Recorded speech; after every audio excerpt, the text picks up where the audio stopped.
मैं बढ़ाता हूँ। जय जी। सबको जय जिनेन्द्र। जय जिनेन्द्र, जय जिनेन्द्र। जय जिनेन्द्र सभी को। जय जिनेन्द्र। जय जिनेन्द्र सभी को। जय जिनेन्द्र। जैन साहब थोड़ा वॉल्यूम बढ़ाइए, आवाज कम आ रही है आपकी।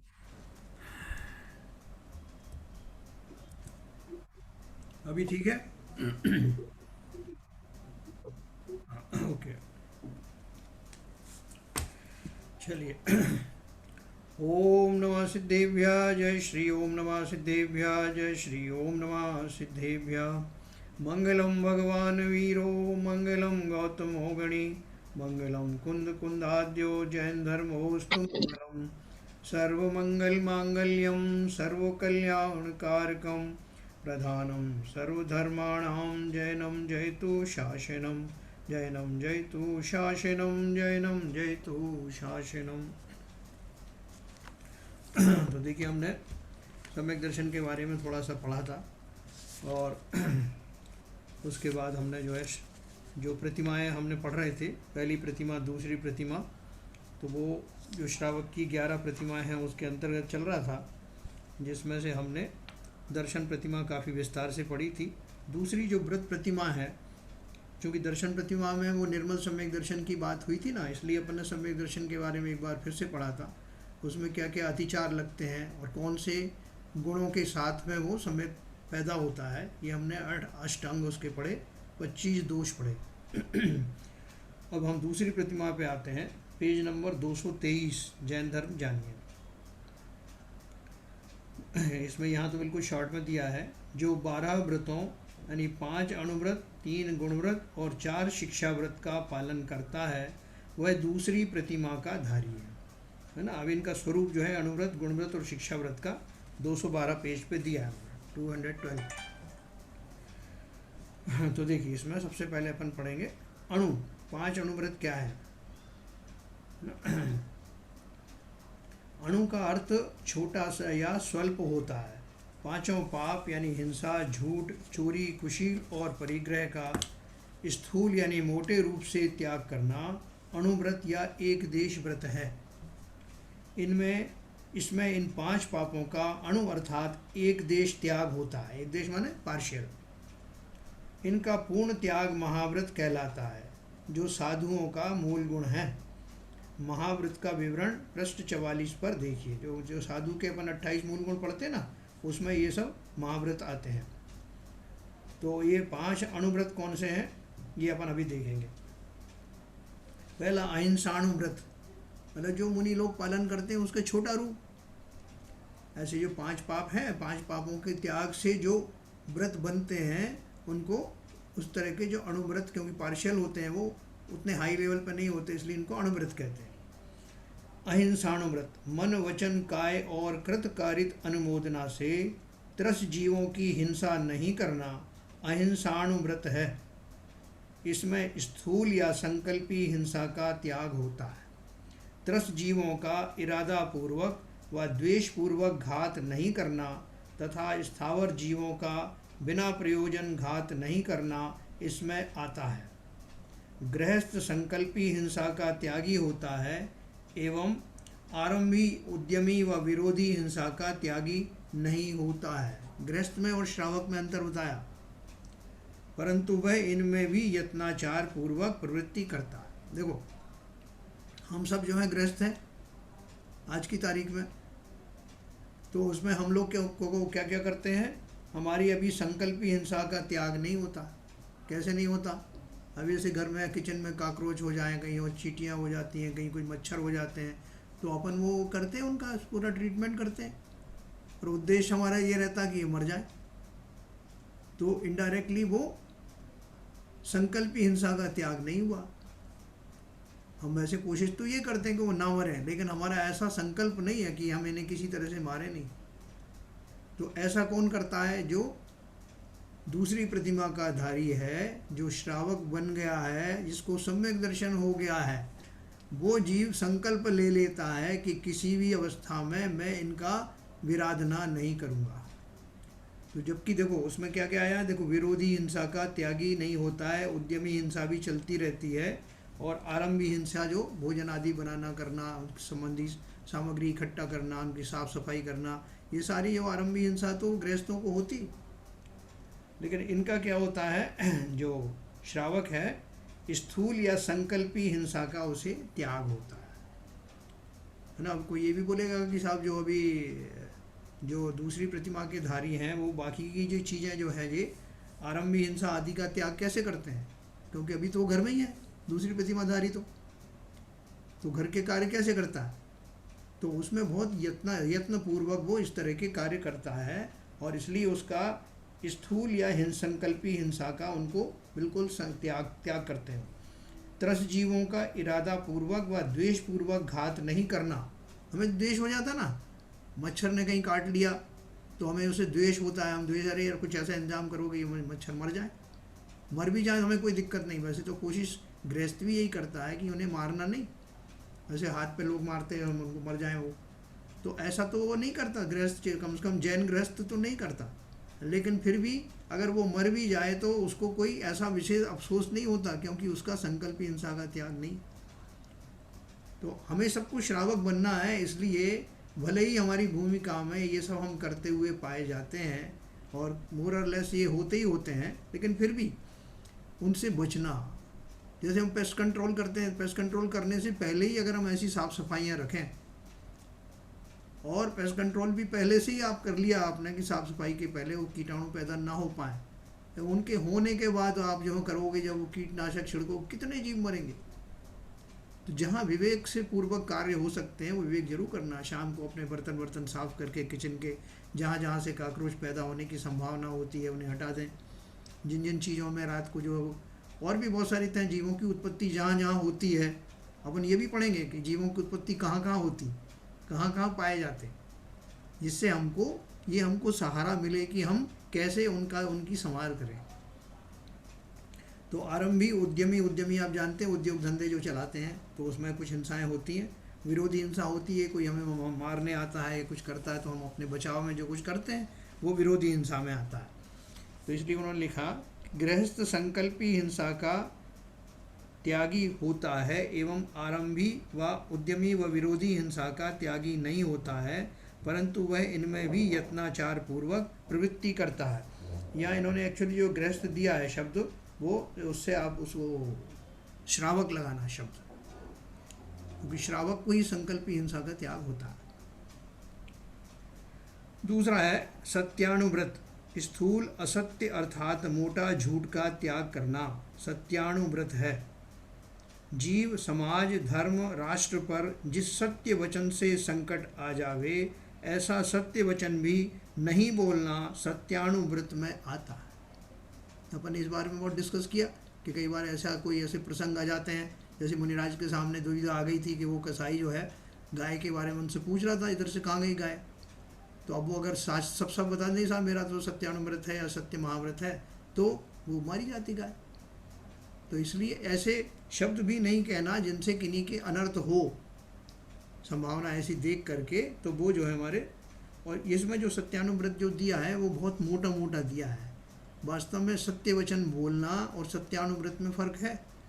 अपन ने दशलक्षण पर्व के ऊपर में जब इसका वो किया था, उद्बोधन दिया था, उसमें इसका विस्तार से बताया था कि सत्यानुव्रत या सत्य महाव्रत किसे कहते हैं।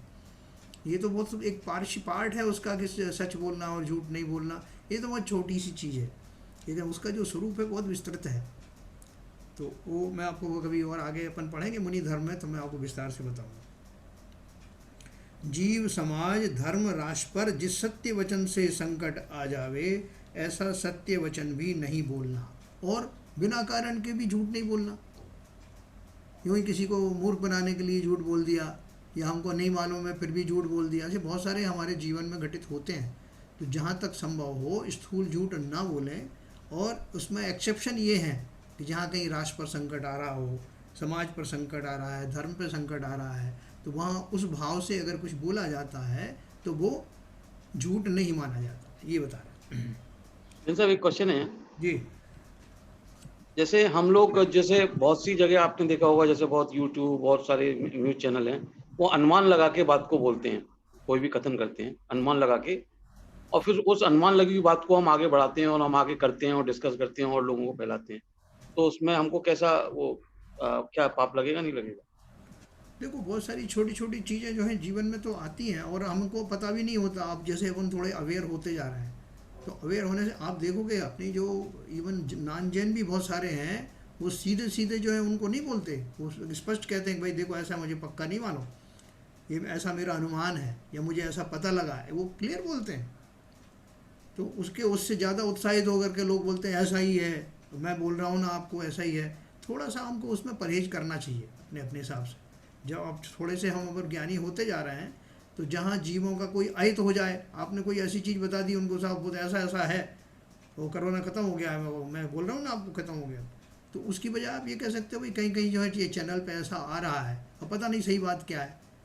तो ऐसा करके अपनी तरफ से कोई गारंटेड बात नहीं कहना जहाँ तक संभव हो, क्योंकि जीव उसमें भ्रमित हो सकते हैं। तो जहाँ जहाँ भ्रमित होने के चांसेस हैं, वहाँ बहुत सावधानी से जीवन में अब पूरी सावधानी से बोलना। देखो, जरूरी नहीं कि हमने सत्य अनुव्रत लिया है तभी बोलना। अपन बोलते हैं ना, बोलने से पहले तोलना, अच्छी तरह समझ के मैं कौन से शब्द बोलूँगा तो जीव आहत नहीं होंगे या झूठ की कैटेगरी में नहीं चला जाएगा, बहुत सोच समझ के बोलना। क्योंकि ये हमारी जीव है ना, जो जीव हमको मिली है, जिह्वा इंद्री सबको नहीं मिलती।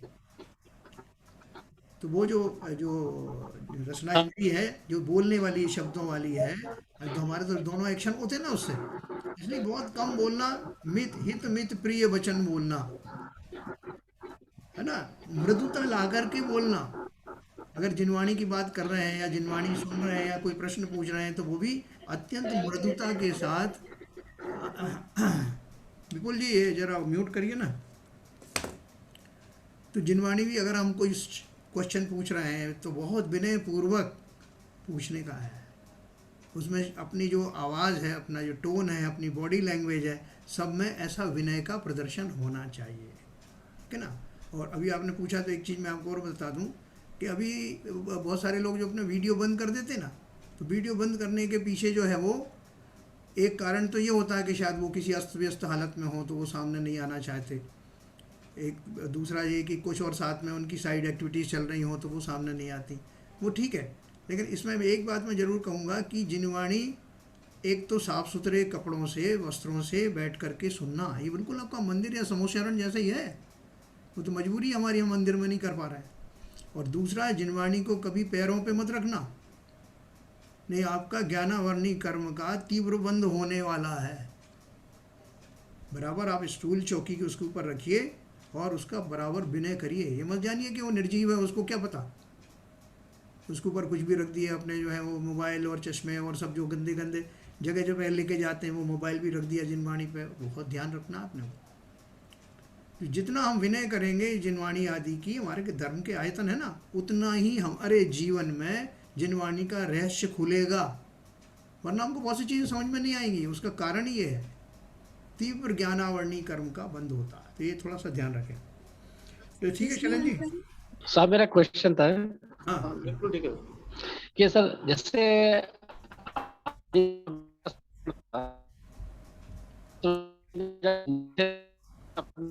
आपका इंटरनेट काम नहीं कर रहा भैया संजय जी। संजय जी, नेटवर्क काम नहीं कर थोड़ा सा रहा, स्पीड कम है उसकी। आपका नेटवर्क काम नहीं कर रहा, आप क्वेश्चन टाइप कर दो तो कोई पूछ लेगा दूसरा।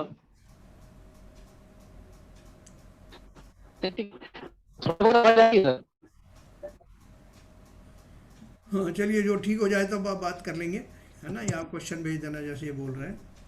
तो शैलेंद्र जी आगे चले। हाँ जी बिल्कुल बिल्कुल सही है। तो देखिए, सत्यानुव्रत हमने पढ़ा। अचौर्यानुव्रत, स्थूल चोरी का त्याग इस व्रत में आता है ना। स्थूल चोरी का त्याग इस व्रत में आता है। सार्वजनिक उपयोग में आने वाली वस्तुएं, हवा, पानी, मिट्टी आदि के अतिरिक्त बिना दिए दूसरे की संपत्ति आदि नहीं लेना और ना ही किसी को दिलवाना अचौर्यानुव्रत में आता है। कम तोलना, अधिक मूल्य लेना, घटिया वस्तु को अच्छी वस्तु में मिलाकर बेचना, किसी की गिरी हुई या भूली हुई वस्तु को प्राप्त करने आदि का भी त्याग करना इस व्रत के अंतर्गत आता है।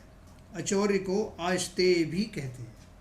है ना। अपन जो बोलते हैं कि किसी की जेब से कुछ गिर गया, अभी जब उसके जेब में से आप देख रहे हैं गिरते हुए और आपने उठा के उसको दान कर दिया, नहीं साहब वो गिर रहा था उसको तो मैंने दान कर दिया। उस व्यक्ति की बिना परमिशन लिए हम जान रहे हैं कि किसका निकला, बाबूजी के कुर्ते में से निकल गया 100 रुपये का नोट नीचे, और गिरते ही किसी उत्साही व्यक्ति ने वहीं खड़े होकर गए मैं डाल रहा हूँ साहब एक गुल्लक में। अरे भैया जिसकी गुल्लक में से निकला है उससे तो पूछ लो पहले डालना कि नहीं, तो वो चोरी कहलाता है। बिना दातार के मर्जी के उसको दे देना, कहीं और किसी और चीज़ में दे देना, वो चोरी की श्रेणी में आता है। इसलिए उन्होंने बोला कम तोलना, अधिक मूल्य लेना, घटिया वस्तु को अच्छी वस्तु में मिलाकर बेचना, किसी की गिरी हुई या भूली हुई वस्तु को प्राप्त करने आदि का भी त्याग करना इस व्रत के अंतर्गत आता है। अचौर्य को आहिस्ते, बहुत सारे लोग क्या करते हैं कि साहब आपने जो गिरवी रखा, किसी के पास कुछ सामान रख गए, ये कहीं जा रहे थे आपने उसको अमानत करके रख गए, अब आप भूल गए, और जो जिसके पास रखा है वो भी ये चाहता था कि आप भूल जाए। जब आप आए तो फिर उन्होंने बड़ी टैक्टफुली कहा हाँ भैया कि कितना देना है आपको, क्या देना था, अब वो भूल गया। तो आपने उसको बोला कि बताओ भाई, नहीं तो फिर हम अपने हिसाब से दे दें। बोलते साहब मुझे तो ध्यान नहीं है, जो आप चाहो जैसा बता दे दो। आपने उसमें से बुझा लिया, ये चोरी हुई। इसलिए बहुत सतर्क रहना जीवन में, क्योंकि इन सब की कीमत हमें ही चुकानी पड़ती है, कोई दूसरा नहीं चुकाता। बस एक बात पूछनी है, जी हर कोई सज्जन किसी को दान करने के लिए अपने तरीके से मजबूर कर दे हाँ या दान करा दे, जी और ये सोच करके कि जो तो ये सब इसका कुछ पुण्य मुझे ही मिल जाएगा, हाँ मैं दान करा रहा हूँ, और जो दान कर रहा है उसकी इच्छा तो है नहीं दान करने की, लेकिन आपने प्रेशराइज किया विभिन्न तरीके से और दान हो गया। तो ऐसा दान कैसा दान कैसा कहलाएगा? देखो और दान, इसमें किसको पुण्य बनेगा और किसको पाप बनेगा, इसका व्याख्या कर दीजिए। देखो सिंपल बात है, संश्लेषित परिणामों से दिया जाने वाला दान नहीं होता। तो जिसने दिया, जिससे दिलवाया, उसके संश्लेषित परिणाम होंगे, 100% बात ये। उसने अपनी इज्जत बचाने के लिए, ऐसा लोकलाज के लिए दे दिया आपके कहने पे, अंदर से उसके भाव संश्लेषित हैं, तो उसको तो पाप लगा ही लगा। और जिसने उसको उकसाया है जानते हुए भी कि नहीं देते हैं, उसको भी उसका दोष लगने वाला है, पुण्य नहीं लगने वाला। ऐसा जबरदस्ती का सौदा नहीं होता कहीं, तो इसलिए दोनों को ही दोष लगेगा, कोई वो उसका फायदा नहीं। संश्लेषित परिणाम तो नहीं है, मुझे तो देना ही है, लेकिन वो कह रहे हैं मुझे 1 लाख देना है, वो कहते हैं 5 लाख दो। मेरे परिणाम ठीक है, देना है मेरे को। हाँ, इस अवस्था में क्या होगा? नहीं इसमें भी वही है, आपने 5 लाख दिलवाया जबरदस्ती, तो संश्लेषित हुआ ना उसके परिणाम। तो वो जो है वो गलत है। जो उसके भाव पूर्वक होता है दान आदि जो होते हैं, जब तक उसमें भाव नहीं लगे, आहार है ये सब में, कैसे बोलते हैं, दान दे मन हरस विषय के, ई भव जस पर भव सुख देखे। इस जन्म में उसका आपको यश मिलता है और दूसरे जन्म में जाके सुख भी मिलता है। तो इसलिए दान में जो सबसे ज़्यादा आवश्यक फैक्टर है वो है हर्ष होना। दान दे मन हर्ष विषय के, तो ये सब अपने दीव पूजन में, इसलिए उन्होंने सब पूरा क्वालिफाई किया हुआ है। तो देखिए ये हो गया ब्रह्मचर्यानुव्रत, अपनी विवाहित स्त्री के अलावा अन्य स्त्रियों के साथ काम सेवन नहीं करना तथा उन्हें बुरी दृष्टि से नहीं देखकर अपनी माँ बहन पुत्री समान समझना ब्रह्मचर्यानुव्रत है। अष्टमी और चतुर्दशी के दिनों में अपनी स्त्री का त्याग भी इसमें आता है। देखो ये ब्रह्मचर्यानुव्रत जो है ये बहुत बड़ा व्रत है। जो अपन जो पढ़ते हैं वो बहुत सूक्ष्म थोड़ा सा उसका पार्ट ही पढ़ते हैं। ब्रह्मचर्य के बारे में मैं आपको भी विस्तार से बताऊंगा कि ब्रह्म का अर्थ क्या है। ब्रह्म का अर्थ है आत्मा, अपने स्वरूप में रहे, है ना।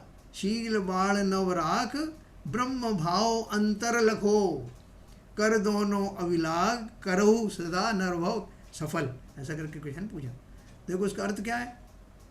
शील बाण नवराख मतलब बाहर से व्यवहार रूप से जो आलम्बन लेकर के शील की रक्षा की जाती है वो उनका पालन करना बाहर से। शील व्रत पंचेंद्रिय के विषयों का मैं को त्याग करना, कितना छोड़ना है उसमें वो सब है। गरिष्ठ भोजन नहीं करना, स्त्रियों की सभाओं में नहीं बैठना, उनसे एकांत में वार्तालाप नहीं करना, पुराने भोगों को याद नहीं करना, ये सब उसकी शील की 9 वाणों में आता है, मैंने आपको पढ़ के सुनाया था। और अंदर में ब्रह्म भाव रखो, बाहर की तो ये हो गई, अंदर की दशा ये है कि अहो मैं तो वो परम ब्रह्म आत्मा हूँ, उसमें ही मुझे निवास करना है, बाकी सब में क्या रखा है। अपने ही शरीर में इतनी गंदगियाँ भरी हैं तो पर शरीरों में क्या है। ऐसा जो भाव रख करके ब्रह्म भाव अंतर, देखो अपन लास्ट में हमारा 10 लक्षण पर्व का अंतिम होता है ब्रह्मचर्य वाला, है ना। उसके पहले अकिंचन और दूसरा ब्रह्मचर्य। अकिंचन एक साइड है सिक्के का, दूसरी साइड में ब्रह्मचर्य है। अकिंचन का अर्थ क्या है? संसार में मेरा कुछ भी नहीं, अकिंचन धर्म बहुत उत्कृष्ट है। जब सारे आपके जो बाकी के जो निकल जाते हैं, जब उनके पूरे हो जाते हैं वो जो लक्षण, तब ये प्रकट होता है। अकिंचन एक साइड में जब होगा, जब मेरा संसार में कुछ नहीं है, तो मेरा संसार में मैं स्वयं हूँ, आत्मा हूँ, ब्रह्म हूँ, ऐसा ब्रह्मचर्य व्रत प्रकट होता है। तो वो भले ही छोटे रूप में हो, यहाँ अणुव्रत के रूप में ही क्यों ना हो, उसका भाव उसी जाति का है। खाली स्त्री की तो एक छोटी सी सिमली दी है ना, स्त्री का त्याग आदि, ये तो कुछ नहीं है। अंदर के भाव कैसे बनना है, शरीरों से आसक्ति समाप्त। किन शरीरों में मैं वो कांक्षा कर रहा हूँ, मेरे है ही नहीं, क्योंकि ये प्रतिमा कौन सी है? दूसरी प्रतिमा है, सम्यक दृष्टि को ही हो रही है। ऐसा सम्यक दृष्टि जो 8 अंग सहित सम्यक दर्शन का पालन कर रहा है, 25 दोषों से रहित होकर के पालन कर रहा है, उसके जीवन में जब ये ब्रह्मचर्याणु व्रत आएगा, तब उसको जैसी परिभाषा दी है वैसा ही भाषित होगा। काय की पर स्त्री वगैरह, ये तो बहुत छोटे छोटे स्थूल चीज़ें दी हैं। देखो आगे बात है, परिग्रह परमाणु व्रत है, ये बहुत ज़बरदस्त है।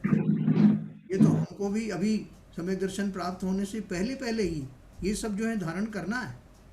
धन धान्य, हाथी घोड़े, नौकर, बर्तन, जमीन, मकान आदि का अपनी आवश्यकता को समझकर जीवन भर के लिए परिमाण कर लेना और उससे अधिक की इच्छा नहीं करना, परिग्रह परमाणु व्रत है।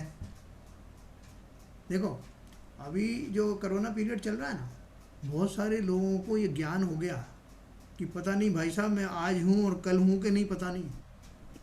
इसलिए लोगों ने अपनी वसीयतें करनी शुरू कर दी। मैं आपको बताऊं, इतने दिन से जिन्होंने नहीं की थी उन सबको अचानक से ज्ञान चक्षु खुल गए और उन्होंने वसीयत करनी शुरू कर दी।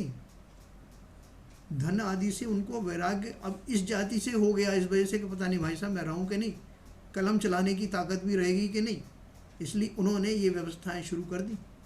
तो जब वो धन आदि की व्यवस्था वसीयत कर सकते हो, तो परिग्रह परमाणु व्रत क्यों नहीं ले सकते?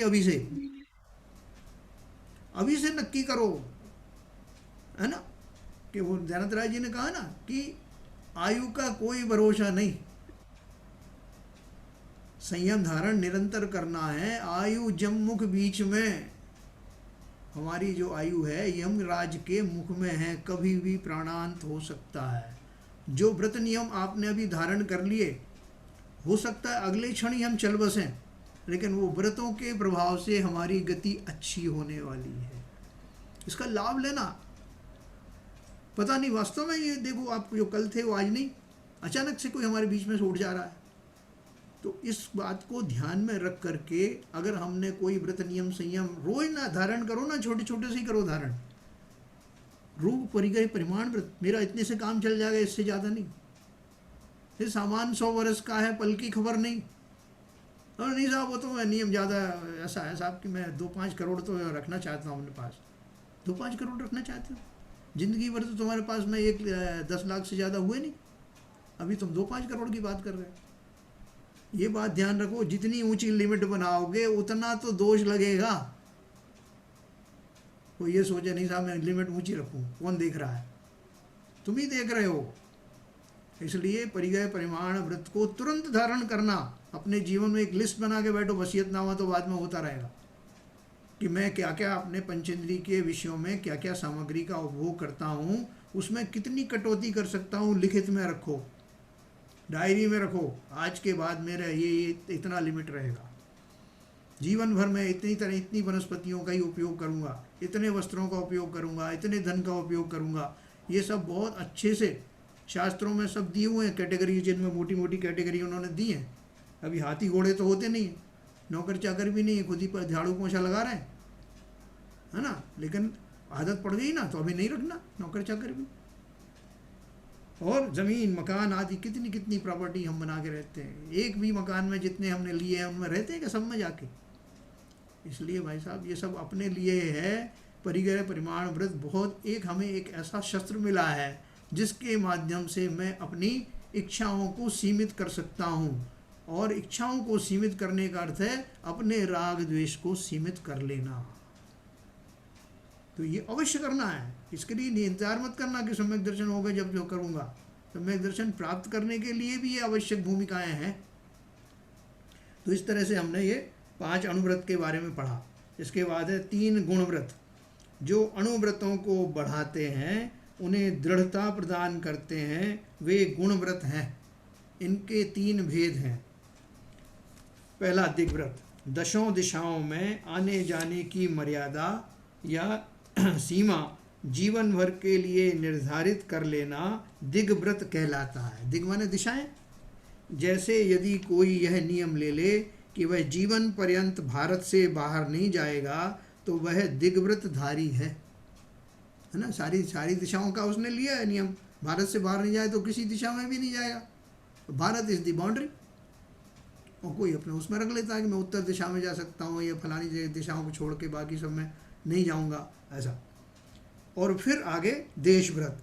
दिग्व्रत में जो सीमा श्रावक ने निर्धारित की है उसमें भी कुछ दिन, सप्ताह या माह आदि के लिए आवागमन की सीमा कम कर लेना देशव्रत है।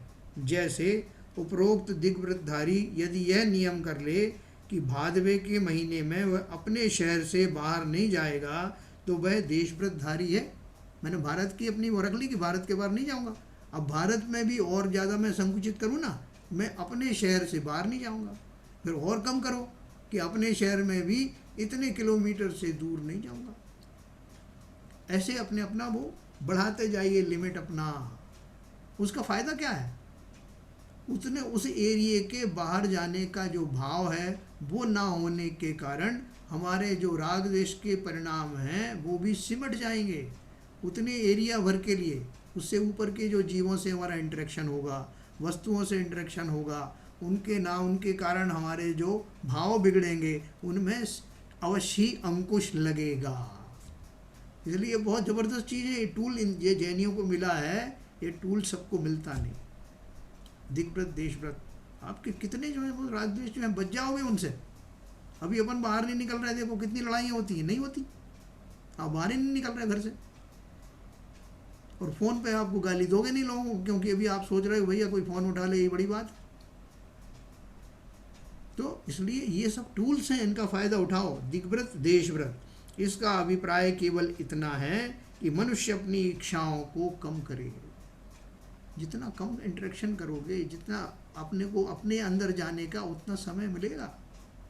फालतू किसी में अटकना नहीं। बहुत सारे लोग बोलते हैं कि नहीं साहब वो तो अभी कुछ तो करना पड़ेगा, इधर उधर वो बातें करते रहेंगे और उसमें दुनिया भर के राग द्वेष वाली बातें करेंगे। करो तो सब जो है अच्छी सी आत्मकल्याण वाली बातें करो। इस तरह की देखो प्रवचन सुनो। आजकल तो टीवी के ऊपर इतने बढ़िया बढ़िया प्रवचन आते हैं, वो सुनो। विद्वानों के आजकल उसमें आ रहे हैं, आपके व्हाट्सएप पे आ रहे हैं, वो सुनो।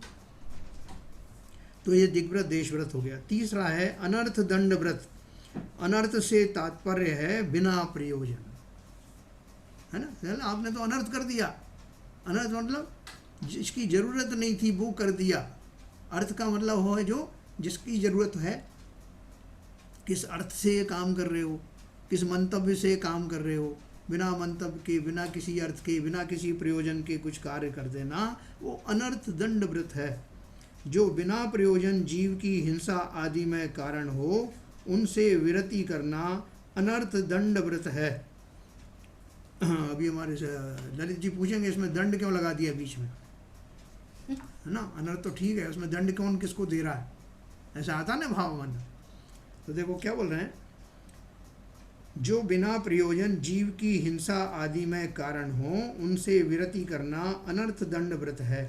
जीवों द्वारा मन वचन काय से ऐसी क्रिया या प्रवृत्ति करना जो उपकारी ना होकर मात्र पाप का अर्जन करती हो, इन निरर्थक क्रियाओं का त्याग करना अनर्थ दंड व्रत है। ठीक है, अभी अपन ने क्या किया कि निकल के जा रहे थे, पास में एक झाड़ी लगी हुई थी, उसके पत्ते तोड़ लिए, आते जाते हाथ मार दिया।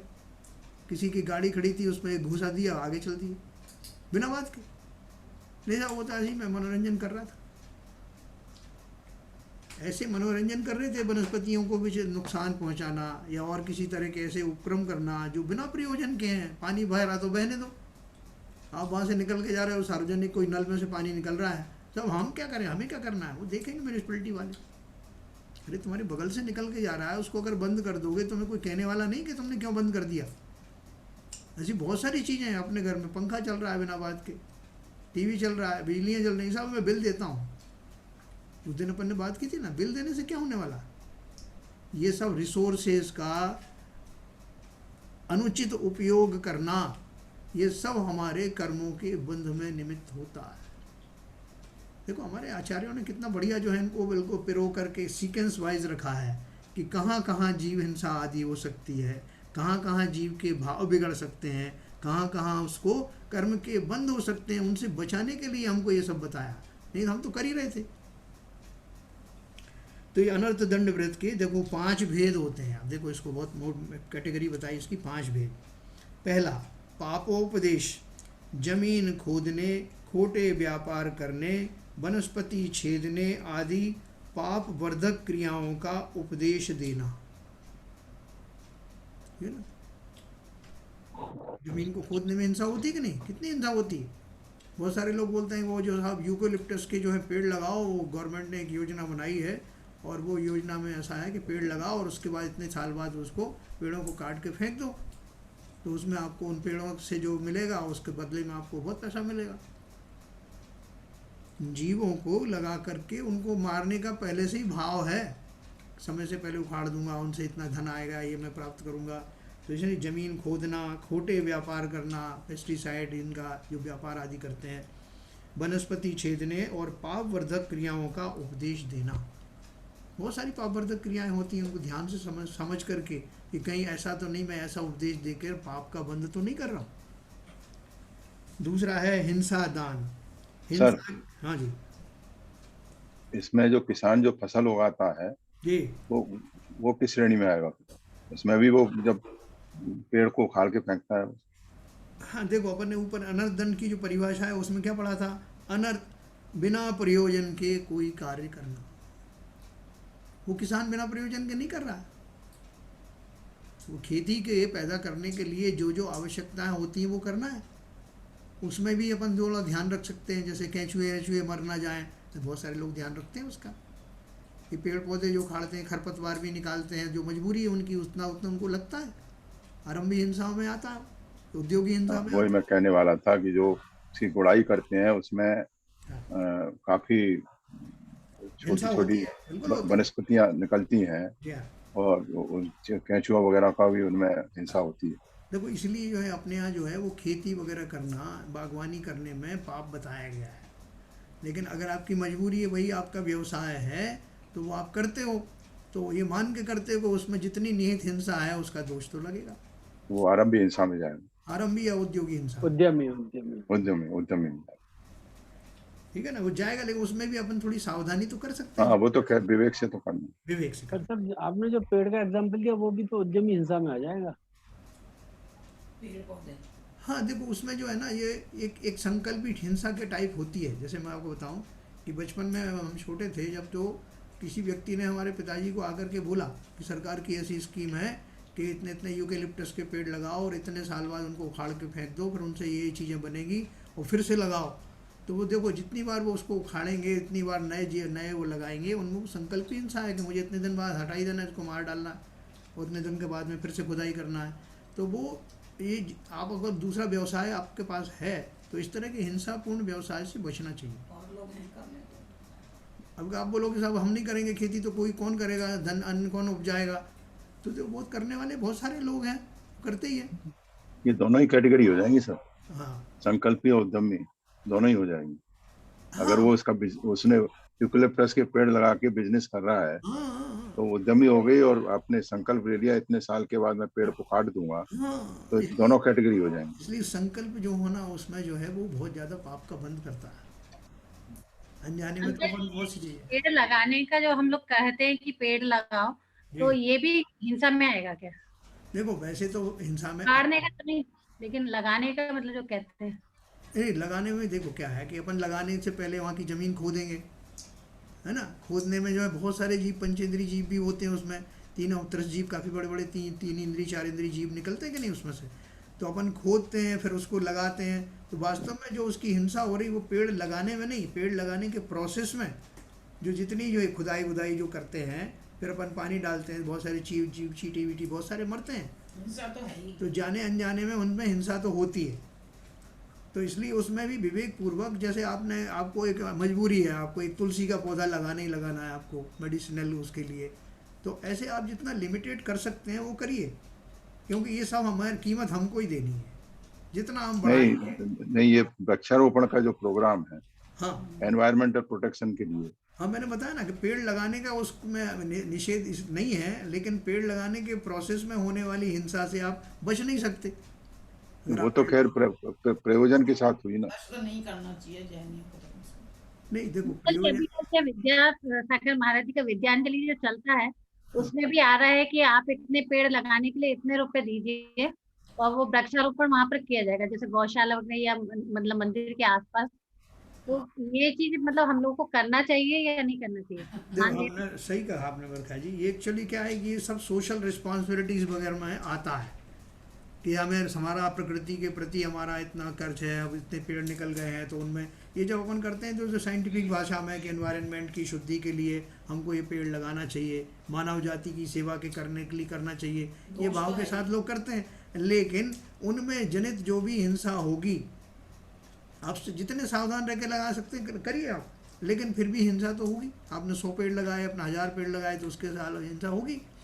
तो इसलिए अपना जितना आप सावधानी पूर्वक कर सकते हैं और जितना मिनिमम से काम चल जाए, वहाँ मिनिमम का अपना वो रखना। देखो पेड़ ही नहीं है, मंदिर के लिए भी है, अगर जमीन खोदी जाती है हाँ, वहाँ भी हिंसा है। कई मुनि जो हैं उसका वो नहीं करते हैं, अनुमोदना नहीं करते और ना ही उसका वो बोलते हैं। इसलिए हिंसा अपनी जगह पर, हिंसा का जो भाव है, जहाँ भी जमीन खोदेगी वहाँ हिंसा होगी, चाहे मंदिर के लिए खोदी जाए, चाहे वृक्ष लगाने के लिए खोदी जाए, या और किसी अन्य कार्य के लिए खोदी जाए। बहुत बढ़िया बात कही है बाबू जी ने। देखो जो मुनिराज होते हैं वास्तव में महाव्रती होते हैं, अहिंसा महाव्रत का पालन करने वाले हैं। वो आपसे ऐसा उपदेश भी नहीं देंगे कि यहाँ मंदिर बना डालो। बिल्कुल बिल्कुल बिल्कुल सही है। जो अगर वास्तव में वो महाव्रत के पालन करने वाले हैं, तो अपनी भाषा, जो अपन भाषा समिति की बात कर रहे थे ना, वो ये भी नहीं बोलेंगे कि जैनियों की संख्या कम हो रही है इसलिए उत्पादन बढ़ाओ। उत्पादन बढ़ाओ क्या? हाँ, वो ऐसी बात भी नहीं करने वाले। जो वास्तव में महाव्रत के पालन, शील ब्रह्मचर्य के पालन करने वाले कि गृहस्थों को ये कहेंगे कि आपकी संतानें बढ़ाओ, नहीं कहेंगे। क्योंकि वो ये भी जानते हैं, समय दृष्टि है ना, ये भी जानते हैं कि जब जैसा होना है कर्मठ पर्याय में। विपुल जी संभालना भाई। वो ये भी जानते हैं कि ये जैसा क्रमबद्ध पर्याय में लिखा है उसके अनुसार कार्य होते हैं। इसलिए अगर जो जनसंख्या कम होनी है तो कम होनी है, हमारे उपदेश देने से थोड़ी होगा। और हम ऐसा उपदेश क्यों दें जिसमें न केवल जो है जीव हिंसा होती है, बल्कि हमारे ब्रह्मचर्य महाव्रत का में दोष लगता है। अपन तो यहाँ पे जो है ना गृहस्थों के जो अनुव्रत आदि हैं उन्हीं में इनका उपदेश नहीं देते, तो वहाँ वो महाव्रतधारी कैसे दे देंगे? जैन साहब, ये अपना इतना अद्भुत है शास्त्र आगम कि हम इतनी सूक्ष्म बात को भी डिस्कस कर रहे हैं और उसकी डिटेलिंग कर रहे हैं। बिल्कुल बिल्कुल। मैं इसका एक किस्सा बताता हूँ। आज से 35 साल पुरानी बात है। मेरे मिलने वाले हैं गुप्ता अजमेर में, उनके वो मिठाई के सबसे बढ़िया दुकानदार हैं वहाँ के जी। उनके नाती ने पोल्ट्री फार्म डाला। मेरे को इतनी गिलानी हुई जब मेरे को पता लगा, मैं वहीं था जी। मेरे को इतनी गिलानी हुई। देखो मैं क्योंकि हमारे थोड़े ऐसे संस्कार थे, मैंने देखो कितना घोर पाप कर रहा है कि इसके पिताजी की इतनी बढ़िया प्रसिद्ध दुकान है, इतना अच्छा काम है, उसको छोड़ के कितने कैसे काम में जा रहा है। और जो कम से कम हम लोग इस बात में बहुत धनी है कि हम जैन लोगों को संस्कार में कुछ तो ऐसे काम मिले हैं कि इन जो आरंभिक हिंसा और इस तरह की हिंसाओं से हम बहुत कुछ तो बच ही जाते हैं, और फिर जैसा थोड़ा ज्ञान का उगाड़ हो जाए तो और भी हम बच सकते हैं। बिल्कुल सही कह रहे हो, बिल्कुल सही कह रहे हो। देखो बहुत सारी बातें अपन इसलिए डिस्कस नहीं करते कि वो लोगों की श्रद्धा में बस गई है। हम वो बात करने से हमें डर लगता है कि कहीं लोग बुरा नहीं मान जाए। उनकी श्रद्धा के लेवल पे आ गई है। जैसे अभी इन्होंने पेड़ का बरखाने बताया, जैसा मंदिर के प्रांगण में पेड़ लगाने से शुद्धि होती है। और बहुत सारे लोग ऐसे बोलते हैं कि अगर वो मुनिराज ऐसा उपदेश नहीं देंगे कि अपने बच्चे जो हैं ज़्यादा जनसंख्या होनी चाहिए जैनियों की, तो आहार देने वालों की कमी पड़ जाएगी। ऐसे लोगों ने श्रद्धा में बिठाल रखा है। लेकिन जो सिद्धांत है मैं आपके सामने प्रस्तुत कर रहा हूँ, उस सिद्धांत नहीं, अभी शैलेंद्र जी ने कहा ना कि पोल्ट्री के लिए तो मैंने तो बहुत सारे लोन सैंक्शन किए हैं सब। तो वो तो सरकार तो सब कुछ करती है, वो तो मत्स्य उनकी मजबूरी होती है ना। जो मत्स्य पालन को भी जो प्रोत्साहन देते हैं, सबको देते हैं। वो तो मांसाहारी जीव उनको भी तो प्रशिक्षण और वो देते हैं, रक्षण क्या बोलते हैं। तो देखो ऐसा है कि ये सब जो मैं आपको डिस्कस कर रहा हूँ उसको प्योर सिद्धांत समझना, और उनको कितना आप अपने जीवन में उतार सकते हैं, किस लेवल पर अपन उसको हजम कर सकते हैं, वो आपके ऊपर है। लेकिन प्योर सिद्धांत की अगर मैं बात करूँगा तो बहुत सारी चीज़ें ऐसी हैं जो हमको अपील नहीं करती। हम सोचते हैं कि मुनि को तो ऐसा कहना चाहिए, बिल्कुल नहीं। आपको मालूम जो राष्ट्र कथा है, स्त्री कथा है, भोजन कथा है, ये विकथाओं में आती है। और श्रावक ही नहीं करते तो जो मुनिराज की तो बात बहुत दूर की है। हम राष्ट्रसंत बना देते हैं, वो राष्ट्र की बात करते हैं, दूसरे धर्मों की व्याख्याएं कर रहे हैं, दूसरे धर्मों को अच्छा बता रहे हैं। बोलने लगे कृष्ण जी ने अगर लीला की तो क्या बुरा किया। अगर कृषि के लिए तो आदिनाथ भगवान ने भी तो दिया था, ऐसी मसी कृषि होनी चाहिए। देखो वो बहन जी क्या था, उसका कारण दूसरा था। जब कल्प वृक्ष समाप्त होने लगे तब जीवों के सामने वो जीवन यापन का संकट खड़ा हो गया। हमेशा ही ऐसा होता है चतुर्थ काल में, जब कल्प वृक्ष तो तीसरे काल के अंत तक रहते हैं, तीसरे काल में समाप्त होते हैं, चतुर्थ काल लगता है तब वो कल्प वृक्ष नहीं रहते। तो उन जीवों को सिखाने के लिए कैसे आजीव का उत्पादन किया जाए, वहाँ उन्होंने कोई सिखाने वाला तो होना चाहिए ना। तो वो उस समय उन्होंने आदि गुरु के रूप में उनको माना जाता है। तो उन्होंने उसको जितना कम हिंसा के साथ में हो सकता है, उसके अलावा और कोई चारा नहीं था ना, कल्प वृक्ष रहे नहीं। तो उन्होंने जो उपदेश दिया था जीवन यापन के लिए जो आवश्यक था, वो विद्याएं उन्होंने बताई थी। असी मसी कृषि आदि सभी जो विद्याओं का बताया था उन्होंने, उसमें से कुछ ने कृषि का जो है वो लिया, किसी ने जो शिल्प क्रियाएं वगैरह जो धारण की तो ये करते थे। उसमें उन्होंने पाप के हिसाब से थोड़ी दिया कि हम पाप क्रियाओं को उपदेश दे रहे हैं, वहाँ जो आवश्यकता थी उसकी इसलिए दिया गया। और वो भी उन्होंने ग्रस्त अवस्था में दिया ना उसका तो ज्ञान। गृहस्थ अवस्था, बिल्कुल सही कहा आपने, बिल्कुल सही कहा। मुनि अवस्था में नहीं दिया। ये बहुत इंपॉर्टेंट पॉइंट बताया प्रमिला ने, है ना। मुनि की दशा में जो अद्भुत होती है, मुनि की दशा आप सोच भी नहीं सकते। वो राष्ट्र के नाम पे नहीं बताएंगे। जैसे कोई किसी ने, मैंने सुना प्रवचन में सुना था एक दिन, मुझे बड़ा कॉफ्ट हुआ। उन्होंने बोला कि वो जो कृष्ण जी थे जो कपड़े चुराए थे उन्होंने उनके गोपियों के, तो क्या बुरा किया उन्होंने, तो द्रौपदी को चीर भी तो दिया था। इस तरह की बात और भी बहुत सारी बातें थी, अभी अपन सब डिस्कस नहीं कर सकते। लेकिन मैं सिर्फ इतना कहना चाहूँगा, अभी बाबूजी ने जो बात कही है उसके हिसाब से, कि मुनि का जो धर्म है बहुत उच्च कोटि का होता है। वहाँ से उनको सीधा मोक्ष जाना है, वही प्रशस्त मार्ग है। वहाँ आकर के छोटी छोटी चीज़ों में उलझना नहीं। वो तो विकल्पों से रहित होने जा रहे हैं। उनको क्या लग रहा है कि आपकी जनसंख्या बढ़ा दूँ, या इसकी शादी करवा दूँ, उसकी शादी करवा दूँ, या राष्ट्र को ये संदेश दे दूँ, बिल्कुल नहीं। जिन्होंने समस्त राग देशों से को परित्याग किया है, और वो अभी थोड़ा बहुत राग बचा है, वो भी कौन सा है प्रशस्त राग है। जिनेंद्र भगवान की भक्ति आदि का जो राग है, उस तरह का राग उनके जीवन में ये थोड़ी घटित होता है। इवन जैसे उन्होंने कहा कि मंदिर बनवाना या मंदिर के जीर्णोद्धार करना, ये सब करने में जीव हिंसा बहुत होती है। वो नहीं कहेंगे आपसे ये सब करने के लिए, बहुत अवॉइड करेंगे। अभी जैसे उनके सामने नृत्य हो रहे हैं और अश्लील लोग, मतलब ये अपने फिल्मी धुनों के ऊपर थिरक रहे हैं, मुनि नहीं पसंद करेंगे, उसको उठ के चले जाएंगे यहाँ। तो अगर वास्तव में हम उन महाव्रतों का पालन कर रहे हैं, तो ये मैं सब सिद्धांत बता रहा हूँ, फिर से आपकी श्रद्धा के ऊपर डिपेंड करता है कि वो नहीं आपका उसका अपन जस्टिफाई कर सकते। नहीं साहब वो क्या करें मुनि महाराज, थोड़ी उठ के चले जाएंगे। वो तो श्रावकों को सोचना चाहिए। श्रावक नहीं सोच रहा है तो हमको आदेश देना पड़ेगा, मुनिराज कोई क्या लगा रखा है। धार्मिक सभा में फिल्मी गीत नहीं चलेंगे, कोई नृत्य नहीं होंगे, अलग से करो नृत्य। आचार्य श्री ने कहा था, महुआ में हम गए थे, महुआ में उनका चतुर्मास था यहाँ पर सूरत के पास में। तो ये प्रत्यक्ष देखा हुआ था, वो बैठे हुए थे और लोगों ने बोलियां लगानी चालू कर दी। तो उन्होंने कहा ये क्या लगा रखा है बोली, हमारे सामने बोली बोली नहीं, हमारा ख़त्म हो जाए तब आप दे करते रहना। अब कुछ लोगों ने कहा महाराज ऐसा है कि आप बैठे हो इसलिए तो बोली में लोग देंगे पैसा, नहीं तो कौन देने वाला। तो हम अपने हित के लिए कुछ भी कहें, लेकिन जो मुनि को है उनको अपना धर्म पता है ना। चलिए आगे चलते हैं अपन। तो पापोपदेश हो गया। हिंसा दान, हिंसा के उपकरण शस्त्र, तलवार, छुरी, कटार आदि तथा जहर आदि मांगने पर दे देना। हाँ, तो वो लोग बोलेंगे जहर रखा क्यों था तुमने, खुद के लिए रखा था कि दूसरों को देने के लिए रखा था। तो यहाँ जहाँ जहर का मतलब है ऐसी वस्तुएं जिनसे अपघात किया जा सकता है या दूसरे जीवों को मारा जा सकता है, ऐसी वस्तुएं किसी को नहीं देना। बहुत सारी जगह पे चाकू छुरी हमने देखा है कि शाम को कोई मांगने आता तो नहीं देती थी हमारी माँ। तो आगे चलते हैं। प्रमादचर्या, प्रमाद पूर्वक भूमि पर विचरण करना, बिना देखे भाले बैठना, बिना कारण पानी गिराना, बिना कारण अग्नि जलाना, कुत्ते बिल्ली आदि को पालना, बिना कारण कच्चे फल पत्ते टहनी तोड़ना आदि। देखो अपन ने वो पढ़ा था ना, एक उसमें लेशियाओं का पढ़ा था, लेशिया के वृक्ष पढ़ा था कि एक तो जो है उसको बड़ी बड़ी डालियाँ उगाड़ के आम तोड़ रहा है और एक जो है पूरा तो तना सहित तोड़ने की बात कर रहा है। तो वो जो अपन ने बोला था कि जो व्यक्ति संतुष्ट है कि जो नीचे गिर गए हैं उनसे ही काम चलाऊंगा, है ना, उसको अपन ने शुक्ल लेशाएँ आदि बताई थी ना, उत्तम लेशाओं।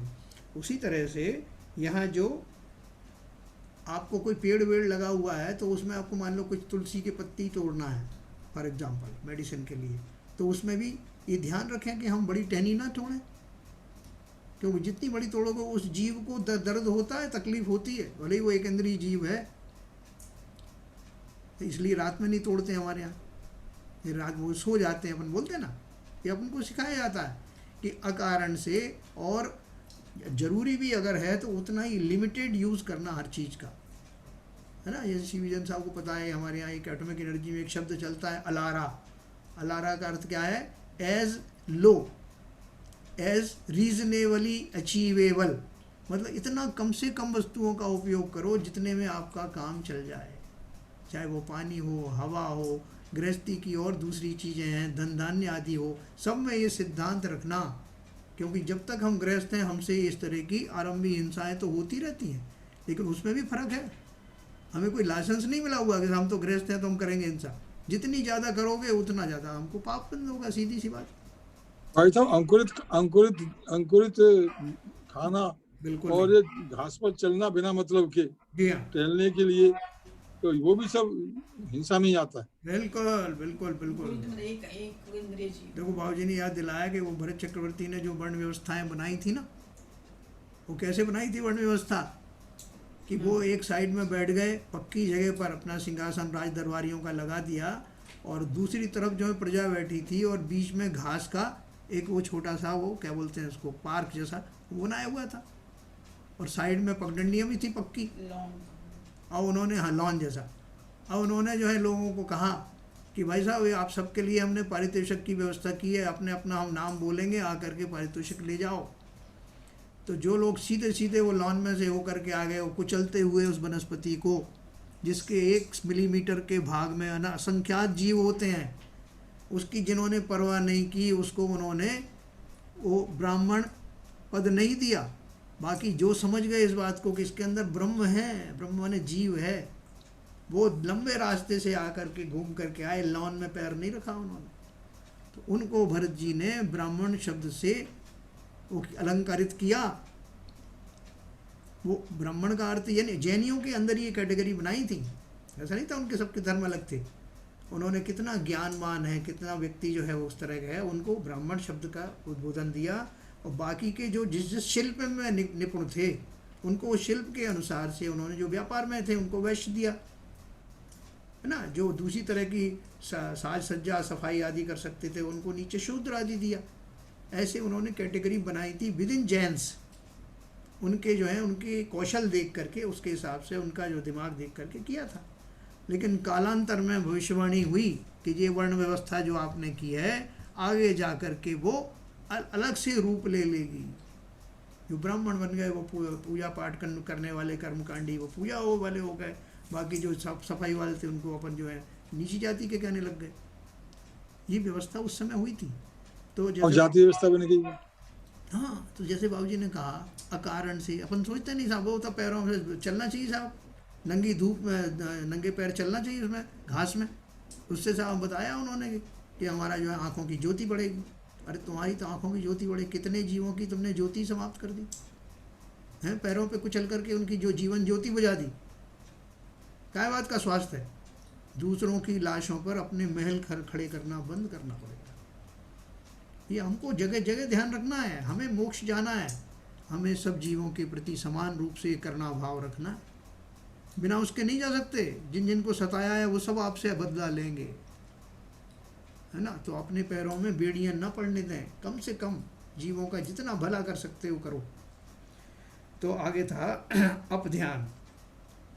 ये प्रमादचर्या जो है ना, प्रमादचर्या में प्रमाद पूर्वक भूमि पर विचरण करना, बिना देखे भले बैठना, बिना कारण पानी गिराना, बिना कारण अग्नि जलाना, कुत्ते बिल्ली आदि को पालना, बिना कारण कच्चे फल पत्ते टहनी तोड़ना। ये कुत्ते बिल्ली पालने में क्या नुकसान है? ये कौन बताएगा भाई? इसमें कोई नुकसान है क्या? ये पालें, अपनी रक्षा भी करते हैं, अपना मन भी लग जाता है, उनको साथ में अपन लेके घूम सकते हैं, वो कभी कोई ऑब्जेक्शन भी नहीं करते, अपना विरोध नहीं करते, इसलिए उनको तो पालना चाहिए ना। बताएं। हिंसक जानवर है, हिंसा होती है। हिंसक है, हिंसक। आप दूसरे जीव को परतंत्र कर रहे हो। पहली तो हिंसा यही है। आजादी उनकी छीन लेते ना, और स्वतंत्र नहीं रहते, वो अपने स्वतंत्रता से कुछ नहीं कर सकते, फिर हमारे अनुकूल करेंगे, वो जो हम चाहेंगे वो करना पड़ेगा उनको। नहीं तो आप उनको अच्छे से रखो। मैं बात कहता हूँ, जी मैं एक एग्जांपल दूं। अभी कोरोना काल चल रहा है, हम बहुत अच्छे से खा रहे पी रहे हैं, लेकिन हम अपने आप को कितना वो महसूस कर रहे हैं कि कब बाहर निकलेंगे। तो इसी से एक एग्जांपल है कि यदि हम इतना उनको बांध के रखते हैं, तो अपने आप पे फील करें कि हम अभी अपने आप को एक इतने अच्छे घर में रहते हैं, अच्छा खा रहे पी रहे, तब भी हम अपने आप में हमारे परिणाम कैसे होते कि हम आजाद नहीं है, हम खुल के नहीं जी पा रहे, खुल के बाहर नहीं निकल पा रहे। ऐसे तो जैन साहब मैं इसके साथ इस बारे में बोलना चाहूंगा। जैसे आपने जानवर कुत्ते बिल्ली पाल रखे हैं और उनको सेट किया हुआ कि वो बाहर जाके ही अपना नित्य क्रियाक्रम करेंगे, बराबर, और आप उनको 4 घंटे नहीं ले गए, तो आप देखिए उनको कितनी तकलीफ होती है। तो इतना बड़ा इसमें इतना दोष लगता है कि हमको मतलब बंद कर गए या उनको नहीं ले गए, और पहले हम लेट हो गए, अब उसको 9 बजे हमको ले जाना है उसको बाहर कार्य के लिए, और हमको 11 बज गए ऑफिस में आए, फिर हम भागे भागे गए। तो आप देखो उनको कितना दुख हो रहा है, उनको जीव को कितना तकलीफ हो रहा है। तो ये तो सब आपने बंधन के लिए बताया, बाकी और कोई दोष है? मैं एक बात कह रहा हूँ भाई साहब जी, ये सोचिए कि अगर हमको कोई अपने मनोरंजन के लिए अपने घर में हमारे गले में पट्टा डाल करके बांध दे, आपको कैसा फील होगा? वही परतंत्रता हुई ना बाबूजी। हाँ, कुल मिला के तो नहीं, परतंत्रता अलग चीज है। जीव कितना, जीव के लिए हम कितना घोर कष्ट जिसे कहते हैं परतंत्रता, तो कभी कभी मैं स्वार्थ के लिए परतंत्रता महसूस कर लेता है। नहीं, ये परतंत्रता की श्रेणी है। हाँ नहीं ठीक है, वो सब एक ही उसमें आ रहा है, वो बराबर है। और उनके शरीर में जो जीवाणु पड़ते रहते हैं, तो और उनको उसकी भी दोष हमको लगता है, फिर क्योंकि उनके कानों में उनमें सब में उनको सफाई करवाना, उनको वो सब सारे दोष हमको ही लगेंगे। हाँ, नॉन वेज खिलाओ, एक ये भी है। दूसरा और बताओ, बहुत सारे हैं नॉन वेज सब। उनको आप जो है, जो कुत्ते वगैरह हैं उनको खाने के लिए आप भोजन का इंतजाम करते हो, तो कैसा भोजन खिलाते हो उनको? जैसा हम और आप खाते हैं वही खिलाते हो कि कुछ और खिलाते हैं? बाजार का बहुत से लोग वही खिलाते हैं। बाजार में बिस्किट मिलते हैं नॉन वेजिटेरियन, बहुत सारा कुत्ते का जो है वो खाना मिलता है। वो हिंसक जीव है ना, उनको आप कितना ही अच्छा दे दो, उनको मरा हुआ चूहा मिल जाए तो वो बिल्ली वही पसंद करेगी। हिंसक जीव हैं, उनके भाव ही हिंसक होते हैं, और उनका वैसा इंतज़ाम करना या उनको उस तरह के। अच्छा, दूसरा क्या है कि आपके कंट्रोल में आपको पाप क्यों लगेगा? लोग बोलते हैं कि हिंसक जीवों को अपने घर में रखने से उनके द्वारा की जाने वाली हिंसा का दोष उसके मालिक पर आता है। ये सही है? बिल्कुल सही है? अगर मान लो वो कुत्ता पालतू किसी को काट लिया उसने, तो सबसे पहले मालिक को पकड़ा जाएगा कि नहीं, कि कौन है उसका मालिक?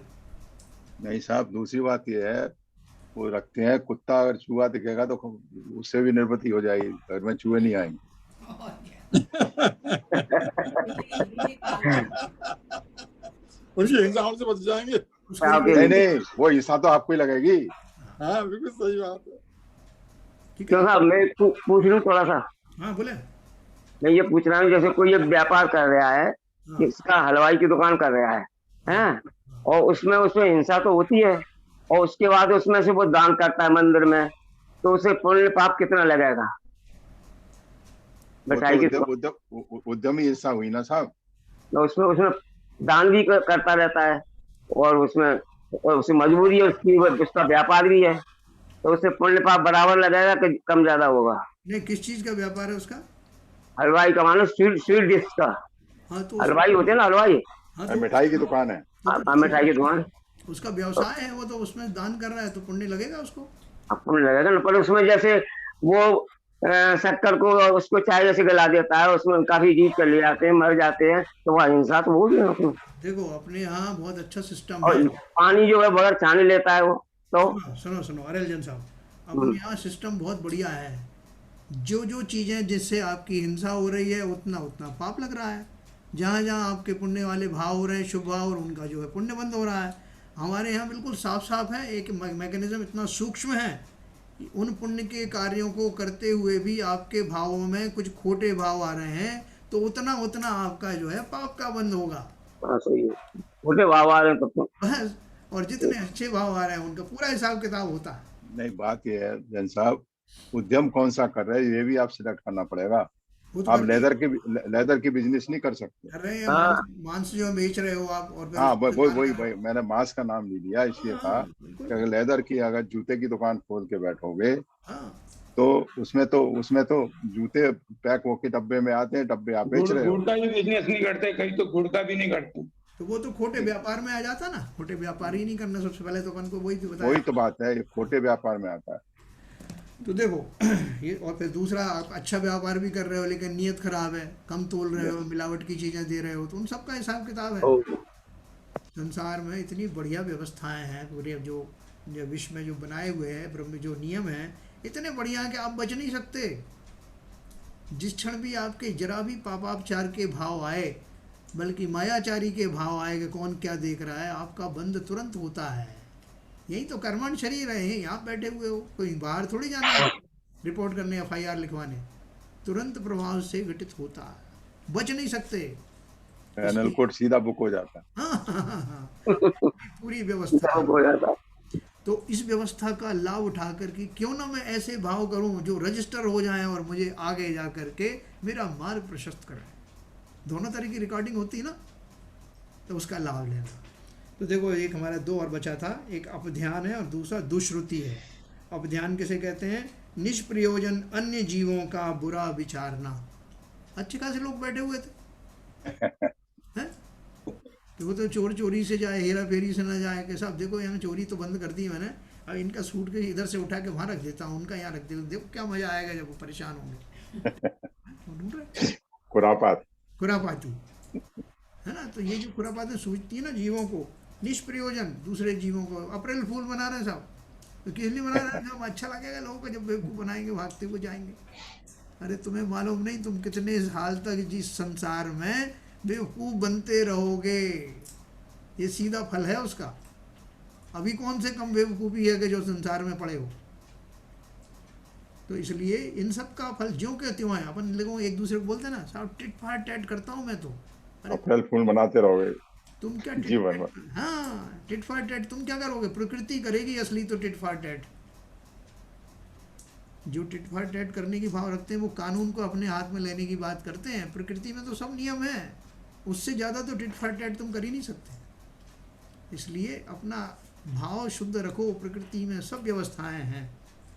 अंतिम है हमारा दुष्कृति। इसमें जो सब एक प्रश्न है, इसमें जो निष्प्रयोजन शब्द यूज किया है जी, कि निष्प्रयोजन जीवों का बुरा विचारना, मतलब हमें तो प्रयोजन हो या निष्प्रयोजन हो, दोनों ही तरीके से जीवों का बुरा नहीं विचारना है। हाँ, तो निष्प्रयोजन क्यों लिखा है? नहीं देखो, इन्होंने उसमें क्वालिफाई इसलिए किया है कि वैसे तो किसी जीव को, अब जैसे अब मेरा किसी ने कुछ वो कर दिया, मेरा जो सामान चुरा लिया, तो अब मैंने उसको जो FIR लिखवा दी कि साहब इसको पनिश करना चाहिए, तो वहाँ मेरा प्रयोजन है ना, किंचित प्रयोजन है कि मेरी वस्तुएं कोई छीन रहा है कुछ, तो मैंने पुलिस में रिपोर्ट करा दी, अपनी सेफ्टी का इंतजाम किया करा, तो मैं ये चाहता हूँ इस चोर का बुरा हो क्योंकि इसने मेरी चोरी की। तो वहाँ निष्प्रयोजन शब्द नहीं है, वहाँ उसमें भाव तो बनते हैं, उसमें भी वो भी आपके बुरे करने के भाव तो हैं उसके, लेकिन वहाँ फिर भी प्रयोजन है। लेकिन यहाँ जैसे किसी को बेवकूफ़ बनाना है, आपको मजाक करना है, तो उसमें कोई प्रयोजन ही नहीं। ये थोड़ा सा except enjoyment, you don't gain any. हाँ, समझे ना बात। अभी राजा जैसे दंड देता है किसी को, तो बिना बात के दंड देगा तो वो निष्प्रयोजन होगा ना। नहीं सर आज मेरा ये निष्प्रयोजन क्रियाएं जो हैं वो अनर्थदंड में आती हैं। हाँ आती है ना, निष्प्रयोजन क्रियाएं अनर्थदंड में आती हैं जी। ये इसी का तो पार्ट है बाबूजी। ये हाँ, ये जो मैं कह रहा हूँ, मैं क्या बताना चाह रहा हूँ, सुनिए। अनर्थ निष्प्रयोजन क्रियाएं वो अनर्थदंड में आती हैं, और वो अनजाने में जो भी आपको पाप हो रहा है वो हो रहा है। लेकिन अब प्रयोजन से जैसे हमें खाना बनाना है, खाना बनाने के लिए हमको चला कोई अगर मान लीजिए ऐसा काम हो रहा है, वह पानी है, पानी की हम एक बाल्टी से नहा सकते हैं, लेकिन हमें 3 बाल्टियां डालना है, ऊपर डाले चले जा रहे हैं। तो वो जो आवश्यकता है, आवश्यकता के लिए संकल्पी और आरंभी हिंसा जो बताई है वो इसके अंदर आ जाती है। ठीक है भाई साहब? हाँ बिल्कुल सही है। देखो अभी अपने जो उसमें सीरियल में दिखाते ना कि वो जो सासू माँ ने सोचा कि मैं यहाँ पे तेल गिरा दूँ, यहाँ पर तो बहू आएगी तो फिसल जाएगी, हाँ तो बहुत मजा आएगा, हाँ, गिरते हुए देख कर। ये क्या है? प्रयोजन है, प्रयोजन है कि निष्प्रयोजन? उसको गिरते हुए देख के मैं आनंदित होंगी, उससे मुझे और कोई गेन नहीं होना है। हाँ, निष्प्रयोजन हुआ, निष्प्रयोजन, मुझे उससे कोई गेन नहीं हो सकता कि वो अनर्थदंड में आता है। तो वो सब अनर्थदंड की जो भेद है ये। तो ये अब ध्यान देखो, ये बहुत अपन ने जितनी कैटेगरी पढ़ी उससे अनंत प्रकार की और कैटेगरी हो सकती है। ये तो बहुत मोटा मोटा स्थूल कथन है। तेल से पटक के गिराना तो जी नहीं, इसमें साफ शुरू की लाइन ही लिखा है जी, अनर्थ का तात्पर्य बिना प्रयोजन के, बराबर, और ये सारी कैटेगरी उसी में है, उसी में बिल्कुल। तो देखो 5वां है दुश्रुति, मिथ्या शास्त्रों का पढ़ना, कषाय उत्पन्न करने वाले अश्लील साहित्य को पढ़ना, खोटी कथाओं कौन सा? राज कथा, स्त्री कथा, चोर कथा, भोजन कथा आदि का सुनना और सुनाना दोनों ही है, सिनेमा व दूरदर्शन पर अश्लील दृश्य देखना आदि, ये सब अनर्थ दंड में आता है। ये भोजन कथाओं में क्या होता है जैन साहब? भोजन कथाओं में जो है वो जैसे कि फलाने आदमी ने भोजन किया तो बहुत आनंद आया, उसने फिर इस तरह से भोजन बनवाया और इतने लोग, वो खुद भी बहुत खाया। हमने ऐसे पंडित देखे कि जो उसने 40 लड्डू खाए, बोले अरे साहब 40, बोले नहीं उससे भी बड़ा था एक 60 खाने वाला। लोग बाद में उसको स्ट्रेचर पर ले गए उठा के। तो बहुत रस ले रहे हैं उन चीज़ों में, तरह तरह के भोजन बने, कैसे उनमें छटकारे ले रहे हैं, याद कर रहे हैं उनको पहले क्या खाया था, अब कैसा खा रहे हैं, और उसके माध्यम से कितनी भी हिंसाएं होने दो, उनकी जो है कल्पनाएं करना। किसी ने बोला अरे तुम क्या खा रहे हो, ये वेजिटेरियन खाने में कुछ नहीं रखा, हम आपको ऐसा खाना खिलवाएंगे जो कहने में तो वेजिटेरियन है लेकिन आपको मज़ा आएगा वैसे ही जैसा नॉन वेजिटेरियन का आता है। तो बहुत सारे जैनी कहने लगा जब बताओ ऐसा कौन सा है कि हमारा धर्म भी निभ जाए, कोई हम ऑब्जेक्शन भी नहीं करे और मज़ा भी आए नॉन वेज। तो उन्होंने बोला कटहल होता है ना, कटहल जो कटता है तो वो मांस जैसा ही दिखता है, और उसमें जो डलते हैं मसाले वो भी जैसे ही डलते हैं जैसे उसमें डलते हैं। और जो बाज़ार में मिलते हैं ना आजकल, चाट मसाला, फलाना मसाला, मीट मसाला, ढिमका मसाला, उन्हें लिख दिया है उसके ऊपर। आपको क्या पता कि आपके चाट मसाले में वो चटकारे हैं कि नहीं? वो तो पैसा वसूल कर लेते हैं, आपको चटकारे आ रहे हैं और आप सोच रहे हो कि मैं तो वेजिटेरियन खा रहा हूँ। उन्होंने वो मसाले भर दिए उसमें। आप कौन से उनसे लड़ने जा रहे हो कि भाई साहब आप लिखा तो चाट मसाला है, इसमें तो मीट मसाला है, कौन पूछ रहे हो आप? हम तो ले आए साहब, उसमें लिखा था चाट मसाला। किस चीज़ से बना है, क्या इंग्रेडिएंट्स हैं, जो बेचने वाला है वो सिर्फ इतना चाहता है कि आपको इसमें मज़ा आए, जिससे आप बार बार खरीदो। प्रोडक्ट बिक रहा है और पैसा आपसे ले ही रहे हो जितने का उनका लग रहा है।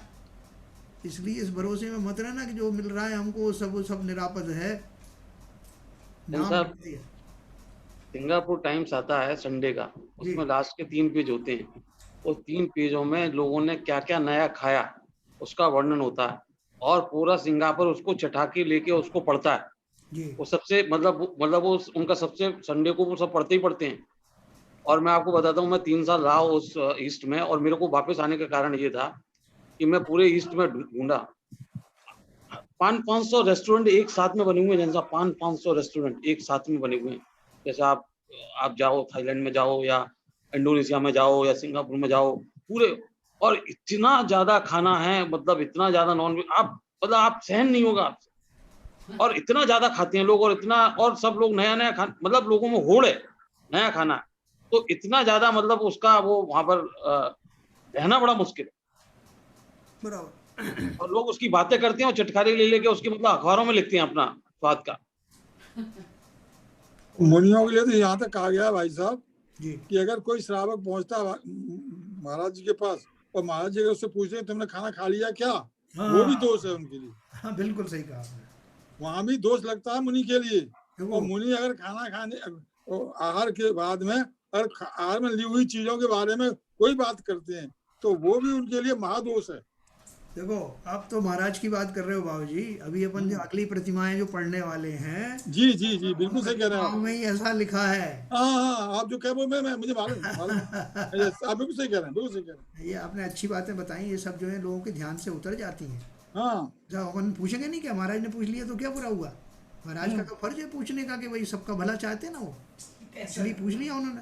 भले ही रात हो दिन में हो गए, इनका इंतजाम किया क्या भैया, खाने का भोजन का इंतजाम किया क्या? हाँ ये भी दोष है इसमें। आप महाराज जी के पास गए, आप महाराज जी का आओ बैठो, ये भी दोष है।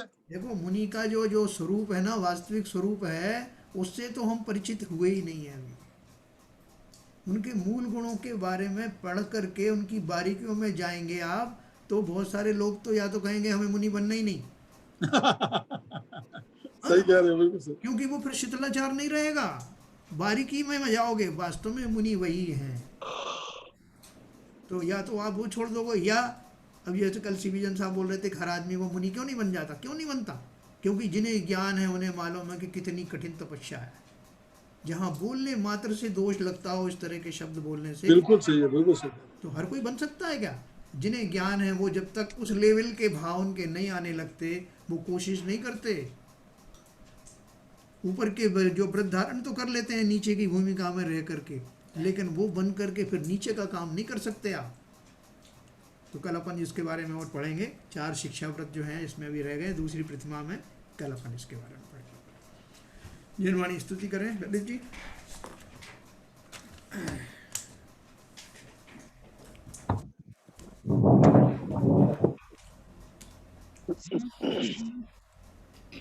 नित्यतम नाश वेको ज्ञान के प्रकाश वेको आप पर भास वेको भानु सी बखानी है। द्रव्य जान वेको बंध विधि भान वेको सपर पिछान वेको परम प्रमानी है। अनुभवताय वेको जीव के जताय वेको काहू न सताय वेको भव्य और आनी है। जहाँ तहाँ तार वेको पार के उतार वेको सुख विस्तार वेको यही जिनवाणी है। ये जिनवाणी भारती तो है जपूंद नैन, जो तेरी शरणा गए सो पावे सुख चैन। जिनवाणी के ज्ञान से सूझे लोकालोक, तो वाणी मस्तक नमो सदा देते हैं धो, सदा देते हैं धो। जिनवाणी माता की जय। नमो।